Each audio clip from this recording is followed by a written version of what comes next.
তো দেখো এখানে আমি নিয়ে নিয়েছি গাজর, ক্যাপসিকাম আর বিনস, আর আমার কাছে মটরশুঁটি ছিল বোধহয়, পরে নিয়েছিলাম মনে নেই। তো ওই দেখো এখানে আমি বাসমতি চাল নিয়ে নিয়েছি 1 কিলো মতন।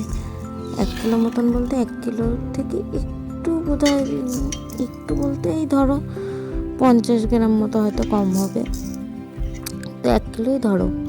তো 1 কিলো মতন বাসমতি চাল নিয়ে নিয়েছিলাম। আর এখানে না আমি জলটা একদম ফুটিয়ে নিয়েছিলাম, তারপরে চালটা দিয়ে কোথায় যেন গেছিলাম, গ্যাসটা অফ করে দিয়ে গেছিলাম। তো সেই জন্য জলটা দেখে মনে হচ্ছে ঠান্ডা, কিন্তু জলটা ঠান্ডা নয়, গরমই ছিল। তো এখানে আমি দিয়ে দিয়েছিলাম তেজপাতা, গোটা গরম মশলা আর হচ্ছে লবণ। দেখতেই পাচ্ছ এই ক্লিপটা নিতে আমি ভুলে গেছি। তো এই দেখো, তারপরে যেহেতু একা হাতেই আর কি ভিডিওটা করছিলাম, ক্যামেরা ধরে কাজ করছিলাম, তো সেই জন্য আমি কিছু কিছু ক্লিপ নেওয়া হয়নি। তো যাই হোক, চালটা ফুটে মানে চালটা গরম হলে তোমরা জলটা গরম হলে তোমরা চাল দেবে, এবং চালটা দেওয়ার পর এই 80% মতো কি 90% মতো চালটা সেদ্ধ হবে, তেমন টাইমে ভাতের মাড়টা গেলে নেবে। তারপরে ভাতের মাড়টা গেলে নেওয়ার পর এদিকে আমি কড়াই গরম করে তার মধ্যে দিয়ে দিয়েছিলাম সাদা তেল আর অল্প একটু পরিমাণে ঘি। এই ধরো 2 চামচ মতো কি 2.5 চামচ মতো ঘি হবে। আমি ঘিটা একটু কম দেওয়ারই চেষ্টা করি, যেহেতু ঠাম্মি খায়, আর ঠাম্মি না আমার এইসব খুব ভালোবাসে খেতে, তো সেই জন্যই এখানে। তারপর আমি বিট, গাজর, বিনস এটা দিয়ে অল্প একটু লবণ দিয়ে দিয়েছিলাম। তো লবণ দিয়ে এগুলো আগে ভালো মতন ভেজে নিচ্ছিলাম, তার কারণ গাজরটা ভাজতে না একটু সময় লাগে অন্য জিনিসগুলোর থেকে, সেই জন্য। তারপরে এখানে দিয়ে দিয়েছিলাম ক্যাপসিকাম।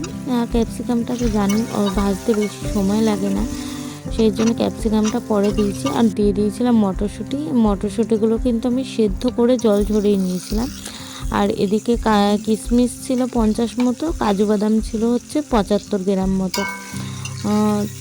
এইখানে হচ্ছে কি আমি কিছু কাজু বাদাম খেয়েও নিয়েছি, তো 50 গ্রাম মতোই ধরতে পারো। তো এখানে ওইগুলো দিয়ে তারপরে আমি ভালো করে আবার একটু হালকা নেড়ে নিয়েছিলাম, কারণ এইসব জিনিস বেশিক্ষণ মানে ভাজতে তো বেশি সময় লাগে না, তো তোমরা বুঝে ভেজে নিও তোমাদের মতন। তারপরে ভাজা হয়ে গেল ওগুলো, দিয়ে দিয়েছিলাম পরিমাণ মতো চিনি। এবার মিষ্টিটা তোমাদের স্বাদ অনুযায়ী দিতে পারো কম বেশি করে। আমি যেহেতু একটু ফ্রাইড রাইস একটু মিষ্টি মিষ্টি ভালোবাসি, সেই জন্যে ওর মধ্যে একটু বেশি চিনি দিয়েছিলাম।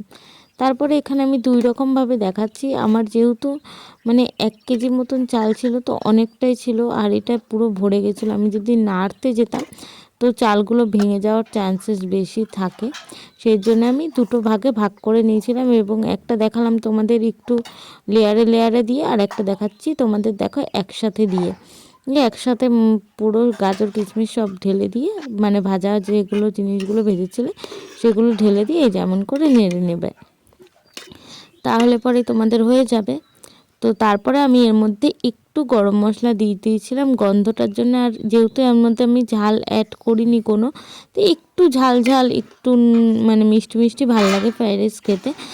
আর আমি ফ্রাইড রাইসের সাথে, আমার ঠাম্মি যেহেতু মাংস খায় না, সেই জন্য আমি ফ্রাইড রাইসের সাথে আলুর দম করেছিলাম, আর আমার বান্ধবী দিয়েছিল হচ্ছে গিয়ে মাংস।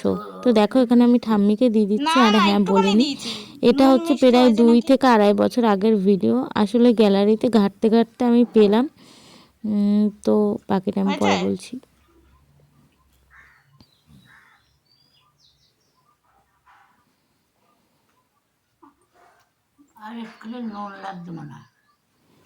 হ্যাঁ, এটা আমার 2 থেকে 3 বছর আগের ভিডিও, গ্যালারিতে ঘাঁটতে ঘাঁটতে পেলাম, তাই ভাবলাম যে দিয়েই দিই। ঠাম্মি তো এরকম ভিডিও আর নেই। তো চলো টাটা, চ্যানেলটা সাবস্ক্রাইব করে দিও।